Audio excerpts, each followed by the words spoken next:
Okay. So, my dear friends, now we are going to start a combination of capital gain and IFOS. Now, I assume you people have studied IFOS very well along with me. Gift taxation वगैरह हमने बहुत अच्छे से पढ़ा था. So, I'm going to compare two major sections now. Section 49 subsection 1 of capital gain versus section 49 subsection 4. These two sections seems to be similar, लेकिन ये एकदम अपोजिट है एक दूसरे से. ये इंडिया पाकिस्तान है. ओके, तो आप प्लीज समझने का ट्राई करो. 49(1) में मैंने आपको क्या पढ़ाया है. 49(1) का एग्जांपल जो मैंने आपको इसके पहले भी दिया था, अभी फिर से एक बार देता हूं आपको. मैंने बोला था ग्रेट ग्रैंडफादर ने घर परचेस किया है. ग्रेट ग्रैंडफादर की डेथ हो गई. ग्रेट ग्रैंडफादर ने घर ट्रांसफर किया ग्रैंडफादर को. ग्रैंडफादर को घर ट्रांसफर हो गया. ग्रेट ग्रैंडफादर ने टैक्स भरा होगा क्या? जल्दी बोलो. उनकी तो डेथ हो गई है. उनका cost of acquisition 1 lakh rupees का था. उन्होंने टैक्स भरा होगा क्या? अरे सर नहीं, वो क्यों टैक्स भरेंगे? उनको डेथ हो गई, वो टैक्स नहीं भरेंगे. कौन से सेक्शन ने बोला? ये सेक्शन 47 ने बोला transaction not regarded as transfer. हाँ, ये बात ठीक है. फिर ग्रैंडफादर की भी डेथ हो गई. ग्रैंडफादर की डेथ हो गई तो असेट किसको मिला होगा? अभी फादर को मिल गया सर. ग्रैंडफादर की डेथ हो गई तो असेट फादर को मिला. और फादर को जब असेट मिला था तो उनके ग्रैंडफादर के हाथ में भी टैक्सेबल नहीं होगा. सेम रीजन, क्योंकि 47 बोलता है कि sir gift will inheritance taxable नहीं होता. अच्छा, मुझे बताओ, जब ग्रेट ग्रैंडफादर से प्रॉपर्टी ग्रैंडफादर के हाथ में आई थी या ग्रैंडफादर से प्रॉपर्टी फादर के हाथ में आई थी, जो रेसिपिएंट है उनके हाथ में ये 56 सबसेक्शन 2 क्लॉज 10 लगता है क्या? गिफ्ट टैक्सेशन ये लगता है क्या? नहीं. क्यों नहीं लगता? बताओ भाई लोग, क्यों नहीं?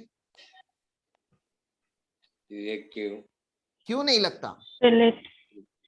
रिलेटिव है, इनहेरिटेंस है. ये पापा से प्रॉपर्टी आती है तो गिफ्ट टैक्सेशन नहीं लगता. ये सारी बातें आप लोगों को पता होनी चाहिए. ओके, तो फिर मैंने आपको क्या बताया था? फादर की डेथ नहीं हुई है, फादर को इतने जल्दी मारना नहीं है, ठीक है ना. लेकिन आप लोग बन गए सीए में, अब आप बन गए असेसी, ठीक है ना. तो फादर ने खुशी खुशी अपना पूरा प्रॉपर्टी आपके नाम पे कर दिया. तो कितने अच्छे फादर है. इतने अच्छे फादर को टैक्स लगना चाहिए क्या? गिफ्ट दिया है आपको, गिफ्ट. नहीं सर, इतने अच्छे फादर को टैक्स नहीं लगना चाहिए. लेकिन तुम निकले नालायक असेसी. तुमने ये प्रॉपर्टी बेच दी मार्केट में. एंसेस्टर्स प्रॉपर्टी थी, तुमको तो बिजनेस करने में इंटरेस्ट था, कैपिटल नहीं था, तो तुमने प्रॉपर्टी बेच दिया. अब टैक्स आएगा कि नहीं? तुम जैसे नालायक असेसी के ऊपर टैक्स आना चाहिए कि नहीं? हाँ, आना चाहिए, बिल्कुल आना चाहिए. तो अब टैक्स जब कंप्यूट करने बैठेंगे तो हम बैठेंगे फुल वैल्यू ऑफ कंसिडरेशन लेने के लिए. मान लेते हैं 100 लाख रुपीज का. फिर मानते हैं ट्रांसफर एक्सपेंसेस हुआ है 1 लाख रुपीज का, ठीक है ना. तो नेट कंसिडरेशन आ गया 99 लाख रुपीज का. मुझे बताओ, कॉस्ट ऑफ एक्विजिशन, मतलब वैसे तो इंडेक्स कॉस्ट ऑफ एक्विजिशन लगेगा, लेकिन कॉस्ट ऑफ एक्विजिशन की बात करो. कॉस्ट ऑफ एक्विजिशन किससे लेंगे? तुम्हारा तो कॉस्ट कुछ है ही नहीं, तुमको तो फोकट में मिला था. क्या प्रीवियस ओनर का लेंगे हम? अरे इमीडिएट प्रीवियस ओनर तो तुम्हारे पापा है. पापा को भी फोकट में मिला था ग्रैंडफादर से. तो ये हमारे प्रीवियस ओनर नहीं है. ये भी हमारे ग्रैंडफादर भी हमारे प्रीवियस ओनर नहीं है. हमारे प्रीवियस ओनर होंगे great grandfather who has actually acquired the property bye paying the value. तो उनका कॉस्ट आपको अलाउड हो जाता है. उनका कॉस्ट आपको अलाउड हो जाता है. उसका कॉस्ट अलाउड हो जाता है. 1 लाख रुपीज का अलाउड हो गया. Multiply by CI of transfer year current year का, divide by CI of which year? जल्दी बोलो ना, कौन से ईयर का सीआई आप यहाँ पे डिवाइड पे लेते हो? प्रीवियस ओनर का कि करंट ओनर का? करंट ओनर का.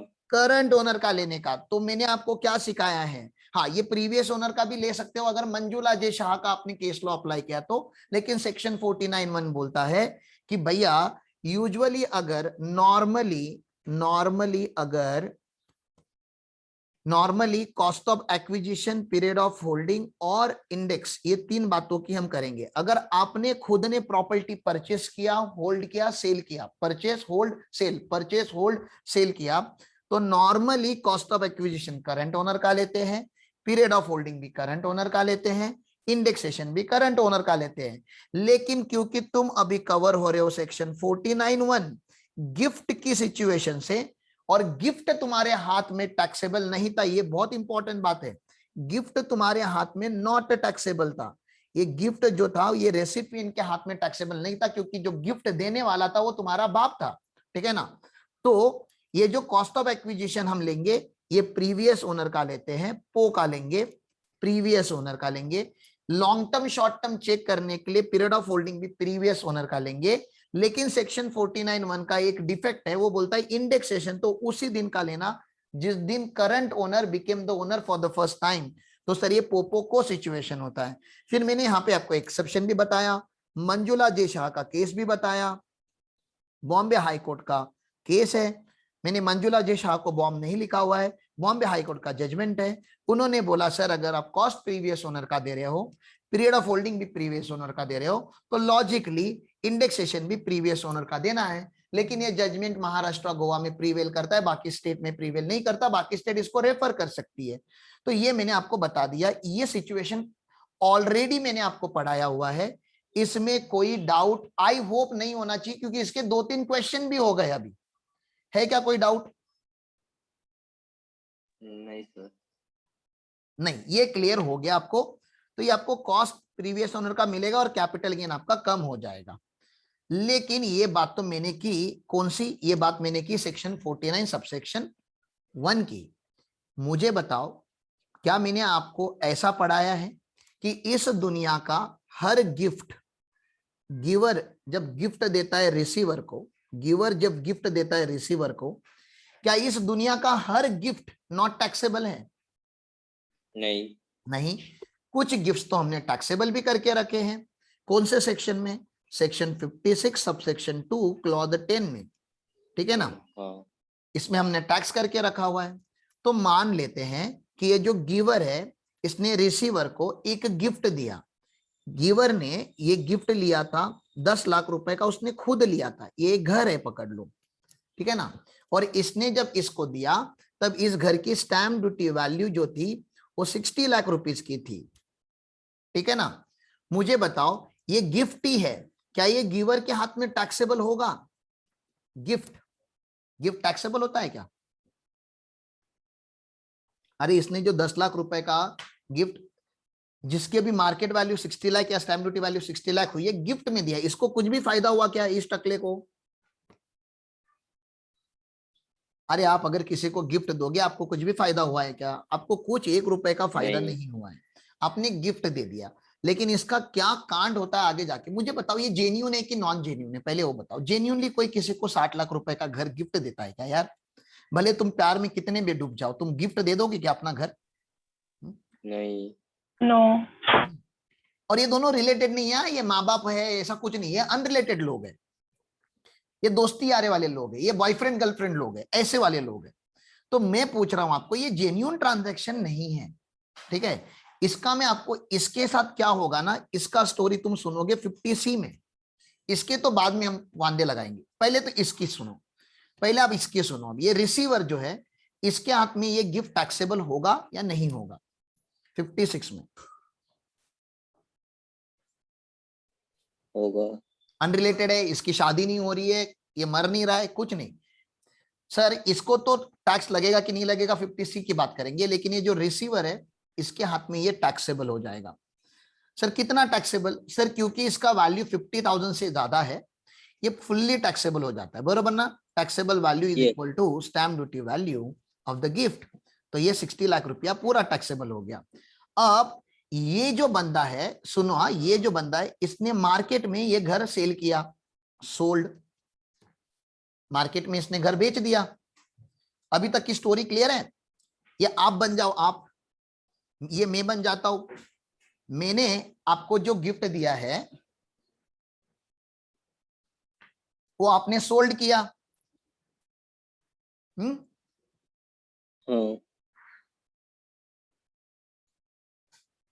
तो आपको कैपिटल गेन होगा कि नहीं? होगा। होगा। अब आपका कैपिटल गेन कंप्यूट करते हैं। फुल वैल्यू ऑफ कंसिडरेशन मान लेते हैं आपने 80 लाख रुपीज में ये बेचा था, माइनस ट्रांसफर एक्सपेंसेस मान लो 2 लाख रुपए के आपने किए थे, आपका नेट कंसिडरेशन आ गया 78 लाख। क्या इसमें मैं cost of acquisition previous owner का ले सकता हूं क्या?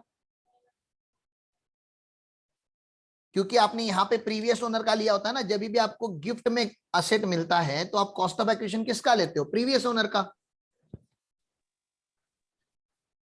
अरे बाबा, प्रीवियस ओनर का अगर आप लेके देखो ना क्या हो रहा है, प्रीवियस ओनर का लेंगे तो प्रीवियस ओनर का ये 10 लाख रुपीस का है, तो आपके हाथ में कैपिटल गेन कितना आ जाएगा? कैपिटल गेन आ जाएगा 68 lakh. Can you see the double taxation? Yes.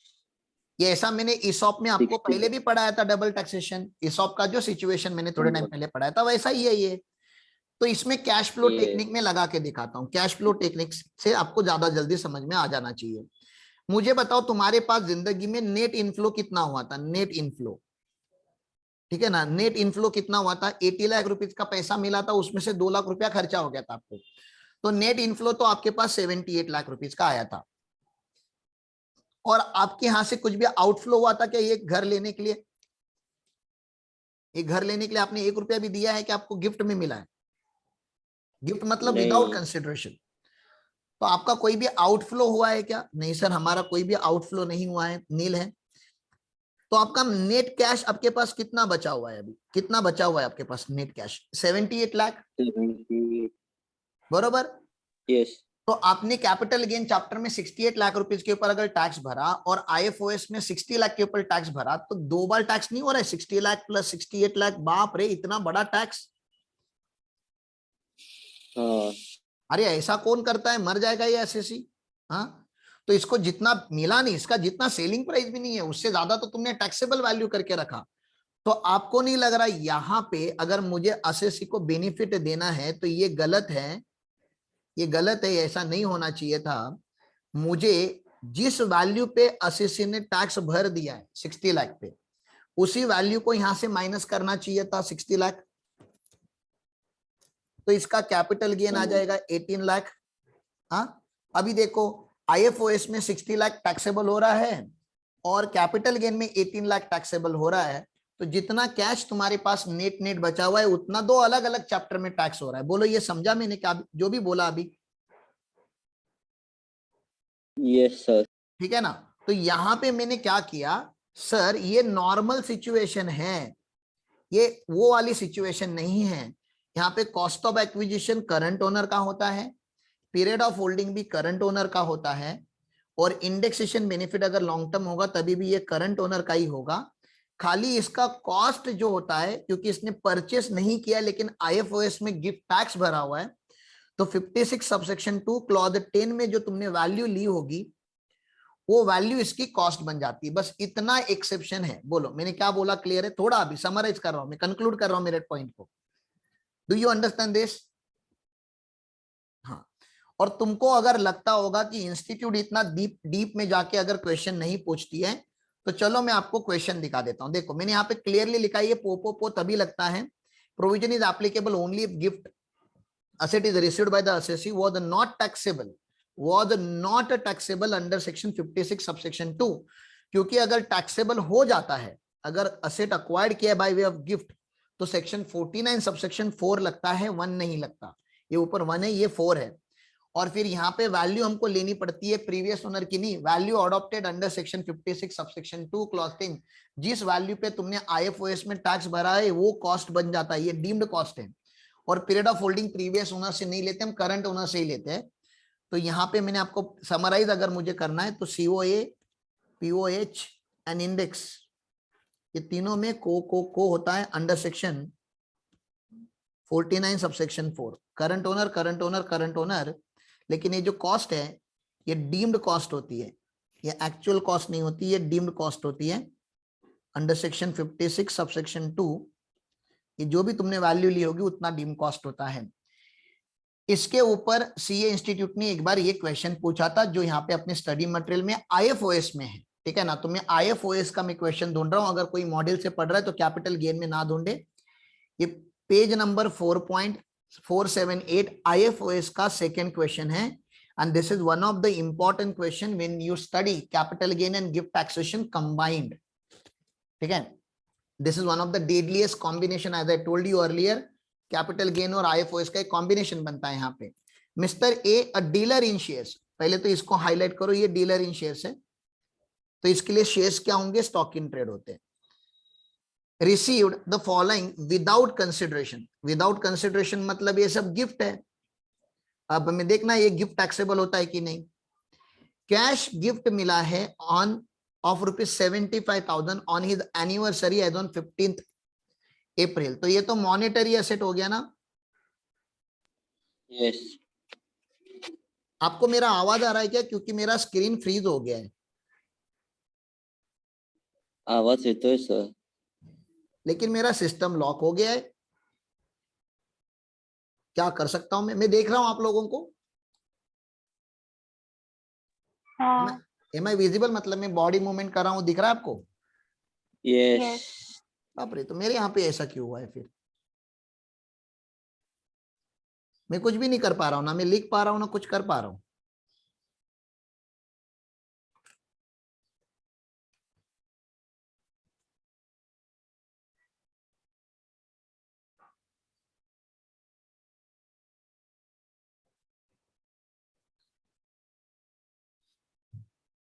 ऐसा कभी नहीं होता था यार।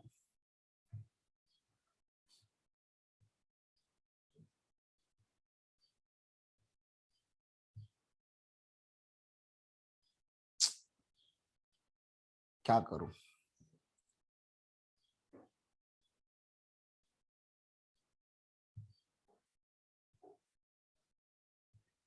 इसलिए ना ऑफिस वालों को लैपटॉप देना ही नहीं चाहिए। इमरजेंसी काम था, मैंने अपना लैपटॉप दे दिया था, खराब करके दिया मुझको ये लोगों ने। ROC के सॉफ्टवेयर डाल देते हो तो लैपटॉप खराब हो जाता है, हैंग हो जाता है। चलो ठीक है, मुझे लग रहा है डायरेक्टली मुझे पावर ऑफ करना पड़ेगा। गिव मी क्या कितना हो रहा है, 9:40 ना, 9:50 तक का टाइम दो मुझको पूरा, मैं रिसेट करता हूँ सब कुछ, फिर से सारे फोल्डर ओपन करने पड़ेंगे। ओके हाँ ओके।